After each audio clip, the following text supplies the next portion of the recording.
ऐसे ही है ना?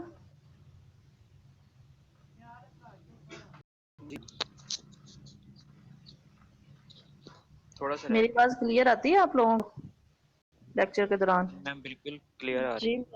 अच्छा, क्योंकि मैं जब आपकी सुनती हूँ तो मुझे काफी वो बस पूरे सेंटेंसेस नहीं मिल रहे होते।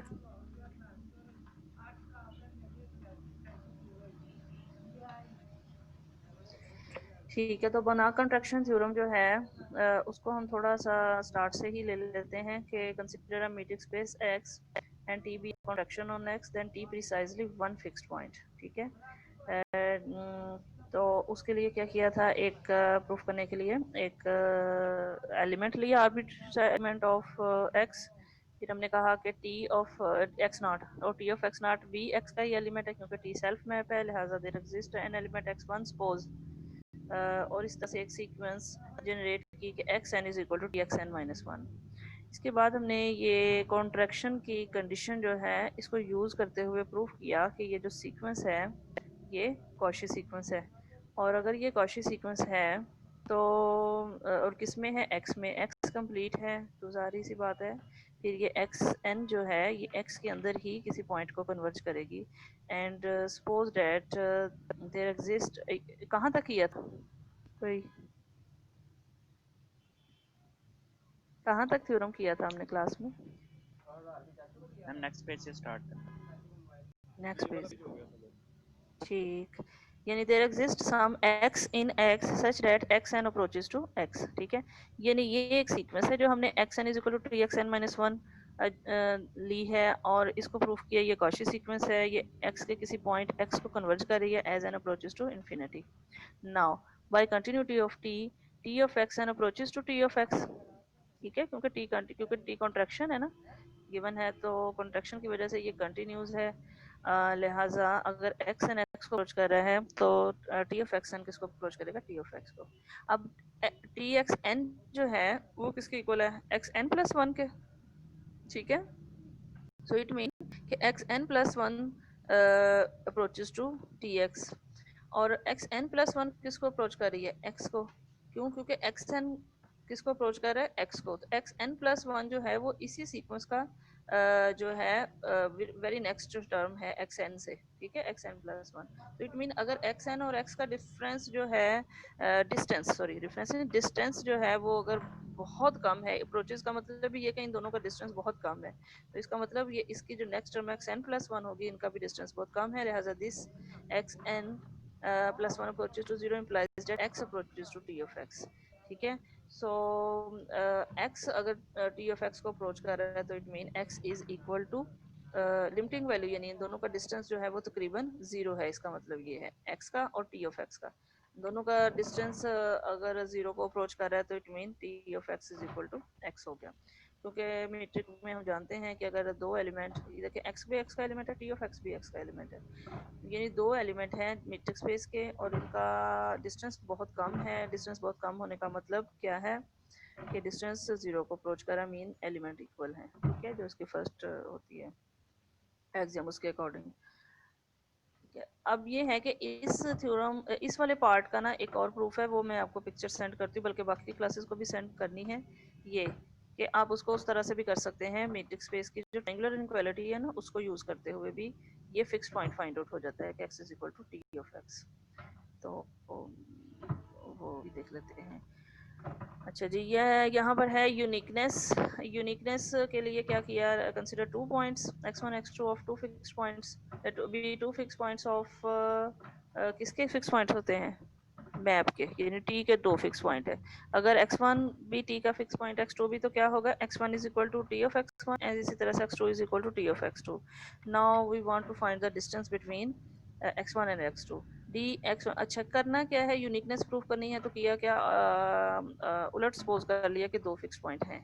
ठीक है, अगर अब हम प्रूफ करेंगे कि इन दोनों का डिस्टेंस इनका आपस का जीरो है, दोनों का डिस्टेंस जीरो हो जाएगा तो पॉइंट सेम हो जाएंगे। ठीक है, that's why we go to find the distance between x1 and x2.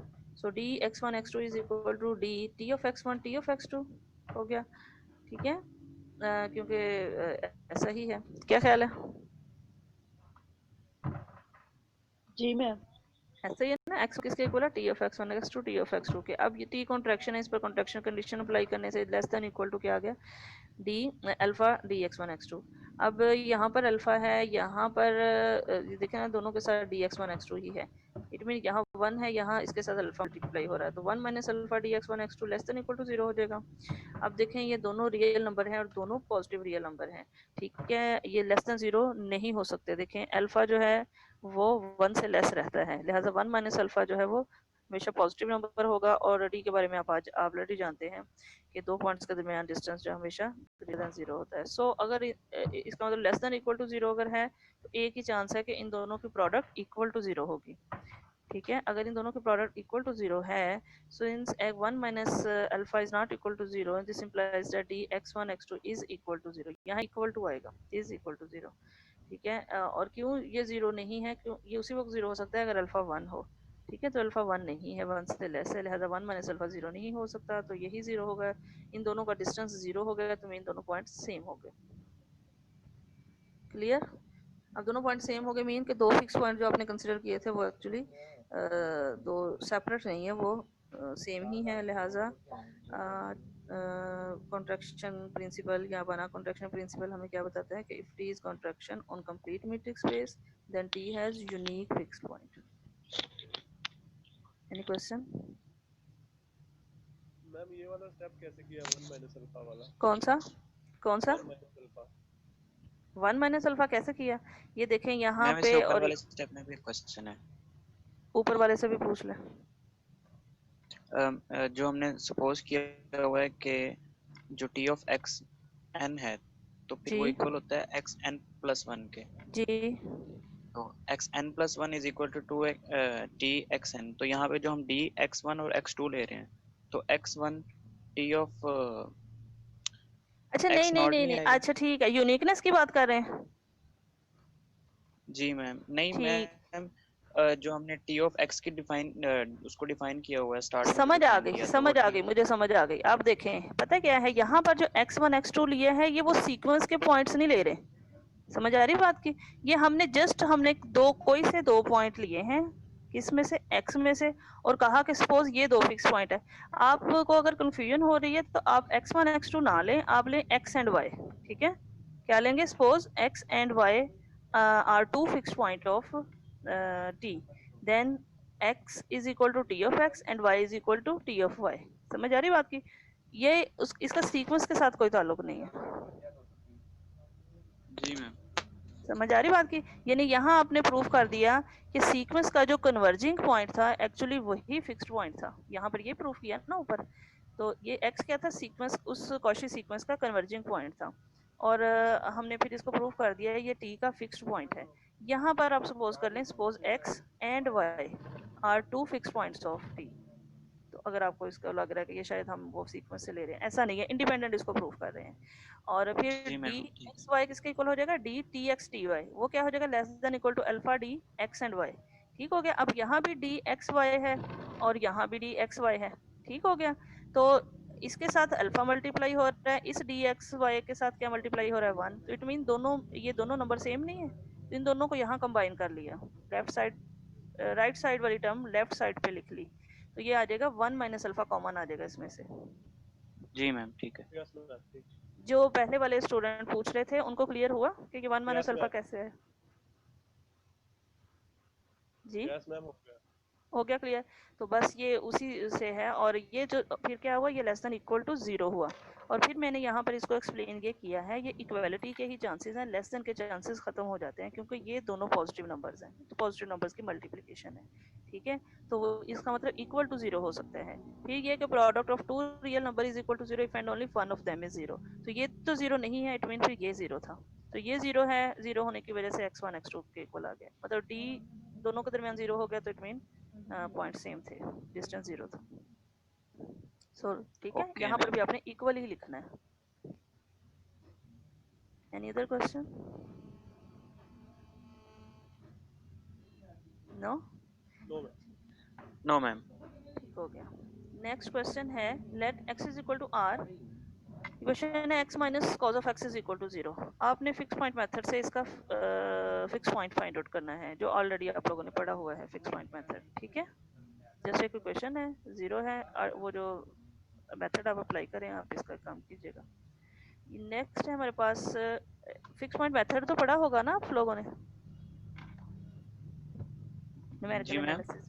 Numerical analysis में जी न्यूमेरिकल मैम पढ़ा। एनालिसिस में आपने फिक्स पॉइंट मेथड से सॉल्यूशंस फाइंड आउट करने सीखे हुए होंगे।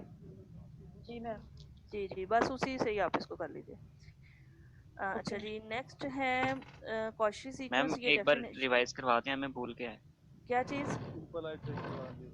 मैं नहीं रिवाइज करवाऊंगी, आप इसको खुद कर लीजिए। न्यूमेरिकल एनालिसिस की आप बुक खोलें, पुराने नोट्स अगर आपके पास पड़े हुए, नहीं तो नहीं कुछ भी पढ़ा हुआ तो कोई भी बुक लें, उस पर फिक्स मैम पॉइंट इसी मेथड। सेमेस्टर में पढ़ रहे हैं हम, जी इसी सेमेस्टर वो में पढ़ रहे हैं सिंपल न्यूमेरिकल आइटरेशन एनालिसिस। वही फिक्स पॉइंट है। अच्छा चलें ठीक है। अगर लेकिन अगर आपको पढ़ रहे हैं तो अच्छी बात है, नहीं तो फिर भी मैं बुक से कुछ पिक्चर्स लेके ना सेंड कर दूंगी, अगर आप किसी के पास बुक भी नहीं है तो। उससे आपको ये अंदाजा हो जाएगा कि ये फिक्स पॉइंट कैसे फाइंड आउट करते थे। जस्ट वही कि एक्स एन, जैसे आप वो करते हैं ना न्यूटन ऑप्शन मेथड या बाकी चीज़ें अप्लाई, बाकी मेथड अप्लाई करते हैं सॉल्यूशन फाइंड आउट करने के लिए, इसी उन्हीं में से एक फिक्स पॉइंट मेथड है।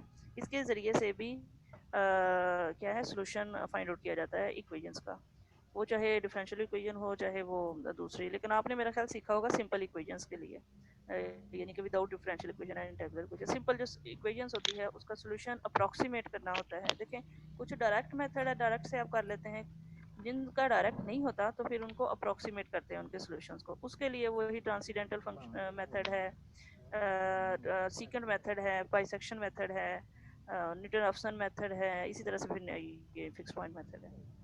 ठीक है, जी मैम। आप उसको कीजिए। अगर कुछ क्वेश्चन पूछने वाला हो तो मुझसे भी पूछ सकते हैं, अदरवाइज आप अपने जो सर आपको पढ़ा रहे हैं उनसे भी पूछ सकते हैं, लेकिन मुझसे भी आप अगर इवन देन कोई क्वेश्चन हो तो पूछ सकते हैं। लेकिन पहले ये है कि आप खुद करें। जी अच्छा मैम। जी, यहाँ पर है कॉशी सीक्वेंस। ठीक है, कॉशी सीक्वेंस जो है आप ऑलरेडी इसकी डेफिनेशन पढ़ी हुई है, तो ये बस यहाँ रिपीट हो चुकी है, ये वही चीज़ें हैं सारी। पीडीएफ में ना ये डिफरेंट पेजेस की थी तो वो 2 दफ़ा यहाँ पर आ गई है। ये वही जो इनकम्प्लीट स्पेस प्रूफ करना क्यू को, इसमें से एक सीक्वेंस ये ली गई 1/an + an/2, फिर इसको देखा गया a1 क्या है, a2 क्या है, a3 a4 a5, तो देखा गया कि इसके जो पॉइंट्स हैं ये वेरी क्लोज हो रहे हैं किसके, स्क्वायर रूट 2 के। इट मीन कि ये वाली जो सीक्वेंस बन रही है स्क्वायर रूट 2 को कन्वर्ज कर रही है, जबकि स्क्वायर रूट 2 क्या है, एक इरेशनल नंबर है। सो ये रैशनल नंबर्स की, ये जो रैशनल नंबर्स की सीक्वेंस थी an+1 थी, तो ये रैशनल नंबर की सीक्वेंस लेकिन इरेशनल नंबर को कन्वर्ट कर रही है। That's why we say that q is incomplete space. Similarly you can prove that this interval and this interval is also incomplete, मतलब कि इसमें से एक सीक्वेंस बना लें, जैसे 1/n ही ले लें, सपोज 2/n ले लें, कुछ भी ले लें, तो वो 0 को कन्वर्ट करती है, जबकि ये नहीं है इसमें। इसी तरह से ये 1 को कन्वर्ट करने वाली कोई भी सीक्वेंस आप बना सकते हैं और फिर प्रूफ तो खुद ही हो जाता है ना कि वो कॉशी सीक्वेंस है। और कैसी बना लें जो कॉशी सीक्वेंस हो और वो 1 को कन्वर्ट करे, जैसे आप 1 - 1/n भी बना सकते हैं। ठीक है, 1 - 1/n या 1 + 1/n कर लें, तो जैसे ही n इन्फिनिटी को अप्रोच करेगा तो 1 + 1/n किसको अप्रोच करेगा, बोले, सीक्वेंस 1 को कन्वर्ट करेगा। ठीक है, इसी तरह 1 - 1/n भी 1 को कन्वर्ट करेगा, तो ये हम कई और ये कॉशी है। ठीक हो गया। अच्छा जी, नेक्स्ट प्रूफ है CAB इज कंप्लीट। ये फंक्शन एनालिसिस में आपने पढ़ा होगा कि ये जब आप कंप्लीट स्पेसेस पढ़ रहे थे, मैट्रिक्स स्पेसेस को कंप्लीट प्रूफ कर रहे थे, आपने प्रूफ किया होगा यकीनन R सेट ऑफ यानी space of real number is complete. ठीक है, R² Rn C set of complex numbers, फिर CAB space of all continuous functions defined on close interval is complete. L infinity is complete, LP, ये वो सारी किया होगा ना काम आप लोगों ने।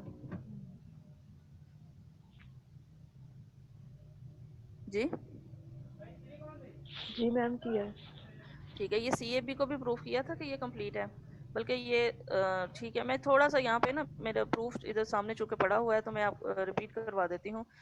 चूंकि प्रूफ क्या है कि prove that CAB is complete. ठीक है, that is space of all continuous functions, real valued continuous functions defined on closed interval a b, ये इसका टेबुलर फॉर्म। और इसको प्रूव करना ये कंप्लीट है, तो क्या किया कि f n be a Cauchy sequence in c a b, ठीक है।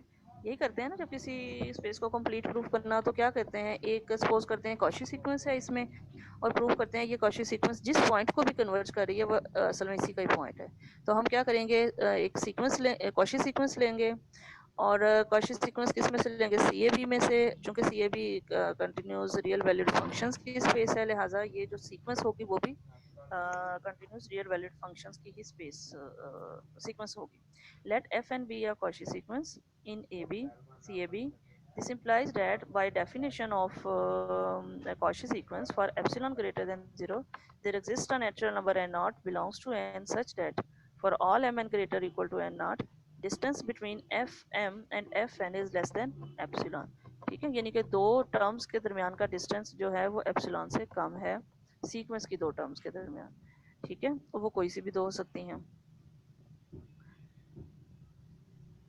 अच्छा जी, अब चूंकि ऐसा है तो डी, और ये किस में है, उसमें से ले रहे हैं सी ए बी में से। और सी ए बी आप जानते हैं कि सी ए बी की जो मीट्रिक होती है वो क्या होती है, मैक्सिमम ऑफ, सुप्रीमम भी लिखते हैं लेकिन मैक्सिमम ज़्यादा अप्रोप्रिएट है, ठीक है। D f g is equal to maximum, आप सुप्रीमम की जगह क्या लिखेंगे, maximum, maximum of f of x minus g of x, where x belongs to close interval a b, या यूँ लिख दे less than equal to b की, ठीक हो गया। तो ये हमने डेफिनेशन अप्लाई की है किसकी, मीट्रिक की, किस मीट्रिक की, जो सी ए बी पर डिफाइंड है वो कर ली, और इसके अकॉर्डिंग ये इसके इक्वल है। तो this implies that maximum of f m of x minus f n of x, x belongs to a b is less than, actually ना ये क्यों आप कह रहे हैं, पूछेंगे कि मैक्सिमम मैं क्यों बोल रही हूँ, ये कहीं ना नोट्स जब मुझसे लिखे गए हैं ना उस वक्त मैंने सुप्रीमम लिखा, लेकिन बाद में मैंने जो इस पर रिसर्च की थी तो यहाँ पे एक्चुअली मैक्सिमम था, क्योंकि मैक्सिमम में और सुप्रीमम में थोड़ा सा फ़र्क होता है। हर मैक्सिमम सुप्रीमम है लेकिन हर सुप्रीमम मैक्सिमम नहीं होता, ठीक है। तो या यूँ कह लें कि सुप्रीमम जो जो मैक्सिमम होता है ना वो एक्चुअली उसी स्पेस का पॉइंट होता है, तो सुप्रीमम में ये ज़रूरी नहीं होता, ठीक है ना। तो इसलिए आप ये कह सकते हैं, मैं इसकी थोड़ी सी पिक्चर्स कुछ ना जो रिसर्च मैंने की थी मैं आपको सेंड करूँगी, आप इसको पढ़िएगा ज़रूर। तो दैट्स वाई मैं इसको यहाँ पे मैक्सिमम बोल रही हूँ, ठीक है। तो maximum f m of x minus f n of x mod less than epsilon. अब जो है ये लेस देन एप्सिलॉन हो गया, क्यों लेस देन एप्सिलॉन है, बोले देखिए हमने क्या कहा, मीट्रिक हमने डिफाइन करवाई है वो लेस देन एप्सिलॉन। हाँ क्यों हुआ, क्योंकि एफ एन को हमने कहा ये कॉशी सीक्वेंस है, कॉशी सीक्वेंस है तो एफ एम और एफ एन के दरमियान डिस्टेंस लेस देन एप्सिलॉन होगा, ठीक है। अभी जस्ट इस डिस्टेंस को यहाँ पे अप्लाई किया है, यानी एफ एम और एफ एन के दरमियान का जो डिस्टेंस क्या होगा by definition maximum of f m of x minus f n of, यानी किसी एलिमेंट पर उन फंक्शंस को अप्लाई करके चेक करेंगे ना कि उनका आपस का डिस्टेंस, फिर उनकी मैक्सिमम वैल्यू जो है वो क्या है, वो लेस देन यानी एप्सिलॉन है। That is for all m n greater equal to n not implies that this is less than epsilon. अगर यानी मैक्सिमम लेस देन एप्सिलॉन हो जाता है तो फिर बाकी टर्म्स भी लेस देन एप्सिलॉन ही रहेंगी, ठीक हो गया ना। क्योंकि देखें ये क्या है, दो फंक्शंस की फंक्शनल वैल्यूज के डिफरेंस का मैक्सिमम लेस देन एप्सिलॉन है। सो बाकी सब के लिए for all x belongs to this interval close interval a b f m of x minus f n of x mod less than epsilon. इसको equation inequality 1 कर लिया, इसका मतलब ये हुआ, यहाँ से तो हमें ये नज़र आ रही है, अगर इसको गौर से देखें, डेट इज़ फॉर, ये हमने डेट इज़ किसके लिए लिया, इससे रिजल्ट डिड्यूस किया, क्यों, क्योंकि हमने कहा ये मैक्सिमम अगर लेस देन एप्सिलॉन है, so for every x belongs to close interval a b and m n greater equal to n not, this implies that f m of x minus f n of x mod is less than epsilon, ठीक है क्या। तो इससे हमें ये क्या result मिला कि ये एफ एम, अब देखें ये एफ एम, ये जो सीक्वेंस है ये स्पेस जो है फंक्शंस की स्पेस है, और कैसे फंक्शंस हैं, रियल वैल्यूड कंटिन्यूस फंक्शंस। मसलन मतलब कि ये क्लोज इंटरवल ए बी इसकी डोमेन है, जबकि रेंज इसकी क्या है, आर है, सेट ऑफ रियल नंबर्स, ठीक है। तो रियल वैल्यूड कंटिन्यूस फंक्शन है, इट मीन कि एफ एम ऑफ एक्स एक रियल नंबर है, f n of x real number है, तो ये तो सीक्वेंस, तो ये सीक्वेंस रियल नंबर्स की नहीं बन रही जो कि कॉची सीक्वेंस है। सो दिस इम्प्लाइज दैट यहाँ की जो यहाँ की ये सारी, जहाँ मेरा ये कर्सर जो है पॉइंटर घूम रहा है, इस सारी इस सिचुएशन से हमें क्या क्लियर हुआ कि f n of x is a Cauchy sequence in r. ठीक है, क्योंकि ये कॉची सीक्वेंस की डेफिनेशन को की तरफ इशारा कर रहा है, किसकी कॉची सीक्वेंस, आर के अंदर, क्योंकि ये सारे रियल नंबर्स हैं। ठीक है, so this implies that f n of x is a Cauchy sequence in r, and you know but we know R is complete, so there exists some ux belongs to R such that f n of x approaches to ux। ये u कह सकते हैं आप, कोई भी real number u बस कह लें। x इसलिए कहा क्योंकि x आप ले रहे हैं इस क्लोज इंटरवल के अंदर एक एलिमेंट। ठीक है, उस एलिमेंट पर आप इन सारे पॉइंट्स को चेक करें, एलिमेंट डिफरेंट कर लें तो फिर जाहिर सी बात है उनके जो इमेजेस आएंगे वो डिफरेंट आएंगे।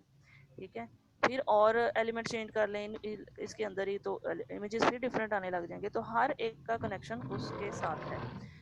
सो we say that since R is complete, so there exists some ux belongs to R such that this fn of x approaches to ux। यानी एक रियल, ये सीक्वेंस जो है रियल नंबर्स की सीक्वेंस जो बन रही है, ये किसी एक रियल नंबर को बिलोंग करेगी, और वो ज़्यादा रियल नंबर ही होगा, R को बिलोंग करेगा। सो अब क्या हम करने लगे हैं कि हमने देखना ये है कि ये जो रियल नंबर है जिसको ये सीक्वेंस कन्वर्ज कर रही है, क्या वो भी एक कंटिन्यूस फंक्शन है। ठीक है, तो बिल्कुल हम जो है कि फंक्शन डिफाइन कर सकते हैं f from close interval a b to r as follows कि f of x is equal to ux, then by one we can say that f n approaches to f। ठीक है, so this belongs to c a b, और यानी ये भी एक continuous function है, और इसका मतलब ये हुआ कि every Cauchy sequence in c a b is convergent in c a b. ठीक है, hence c b is complete. लेकिन ये हर जगह आपको ज़रूरत नहीं होती प्रूफ करने की, आपने प्रूफ कर लिया, समझ लिया, ठीक है। हम जो काम करेंगे उसमें असल में इसका आपने रिजल्ट कई दफ़ा यूज़ करना पड़ता है कि ये जो है सी ए बी कम्प्लीट है, और फिर आके काम शुरू हो जाता है। जैसा यहाँ पर अब अभी अब बना कॉन्ट्रैक्शन थ्योरम आपने कंप्लीट कर लिया। स्टूडेंट एक बात याद रखें, अगर मेरी इस लेक्चर के दौरान आपकी क्लास ऑफ हो जाती है तो आपने इसको रीजॉइन करना है लाजमी। ठीक है, ओके मैम। जी जी। Verification of contraction mapping theorem. अब जो थ्योरम आपने प्रूफ किया है उसकी वेरिफिकेशन के लिए एक एक्सरसाइज दी है मैंने, let x is equal to c 0 1/2 एक स्पेस है कंटिन्यूस फंक्शंस की। ठीक है, जो कि क्लोज इंटरवल 0 1/2 पर डिफाइंड है, और t एक मैप लिया from x to x which is defined as t of x of t is equal to t of x of t plus 1। ठीक है, ये चूंकि फंक्शंस है, देखिए t एक फंक्शन है, किस पर फंक्शन है डिफाइंड, किस पर, x पर। x ऑलरेडी फंक्शन स्पेस है। ठीक है, तो जब आप t ऑफ x करेंगे तो इसका मतलब ये t ऑफ x का मतलब x एक क्या है, बोले।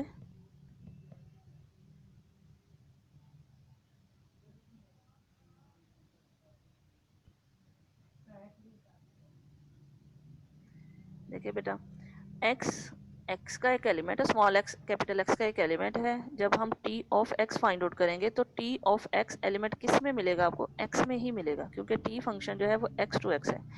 अब मैं आपको जस्ट ये बताना चाह रही हूँ कि t ऑफ x जो है ये क्या है, क्योंकि x क्या है, किसको बिलोंग कर रहा है, कैपिटल x को। कैपिटल x फंक्शन स्पेस है, लिहाजा ये जो स्मॉल x आप लिख रहे हैं ये एक्चुअली एक फंक्शन है जिसकी डोमेन ये क्लोज इंटरवल 0 1/2 है, और इसकी रेंज क्या है, r।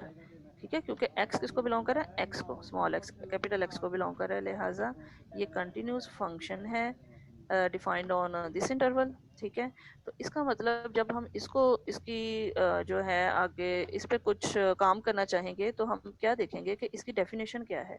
इसकी डेफिनेशन का मतलब ये है कि ये अपनी डोमेन के किस एलिमेंट पर डिफाइंड है। ठीक है, तो इस अपनी डोमेन के किस एलिमेंट पर डिफाइन करने के लिए फिर क्या लिखेंगे, x of t where t belongs to close interval 0 1/2। ठीक है, मैं दोबारा बता रही हूँ, t फंक्शन है x टू x जो कि डिफाइंड इस तरह से t x of t is equal to t of x of t plus 1। अब आपका क्वेश्चन हो सकता है कि ये आपने टी एक्स ऑफ टी ये क्या है और किस तरह से लिया, ठीक है। तो इसकी एक्सप्लेनेशन मैं दे रही हूँ। एक स्मॉल एक्स कैपिटल एक्स को बिलोंग कर रहा है, ठीक है।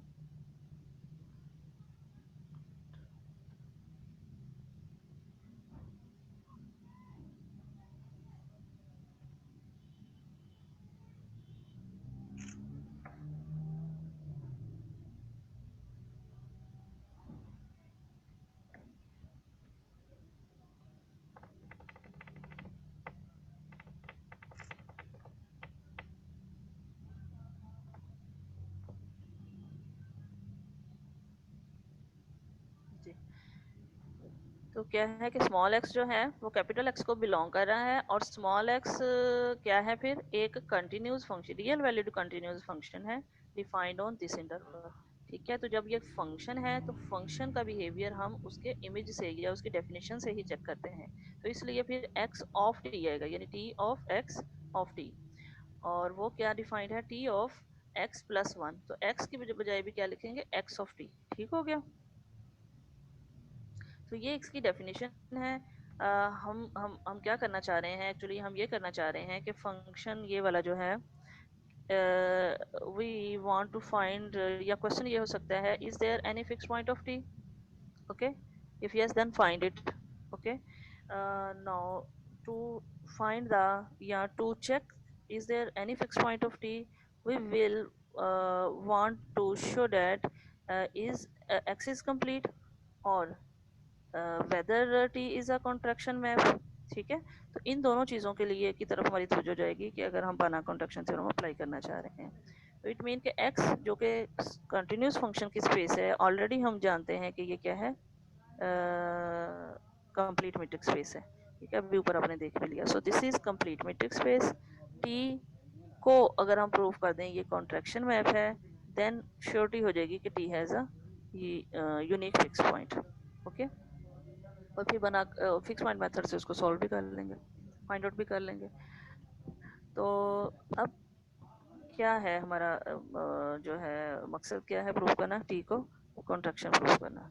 अब अगर टी कॉन्ट्रैक्शन नहीं होती तो इसका ये मतलब मैम नहीं जो है। हमने जी बोले। मैम जो हमने T x of small T लिया, स्मॉल टी किसको रिप्रेजेंट कर रही है इसकी समझ। स्मॉल टी ही मैं बता रही हूँ, स्मॉल टी बिलोंग कर रहा है इस क्लोज इंटरवल ए बी को। ये ऐसे है, बोर्ड पे ले जाते हैं। बल्कि ना ये क्लास ने अभी खत्म हो जाना है। आप, मैं क्लास को बंद करके ना दोबारा करती हूँ ताकि हमारे दरमियान में ना क्लास नहीं, मैं फिर व्हाइट बोर्ड पे आपको बताती हूँ, ओके। ठीक मैम। हाँ जी, दोबारा ज्वाइन करें, मैं इसको खत्म कर रही हूँ।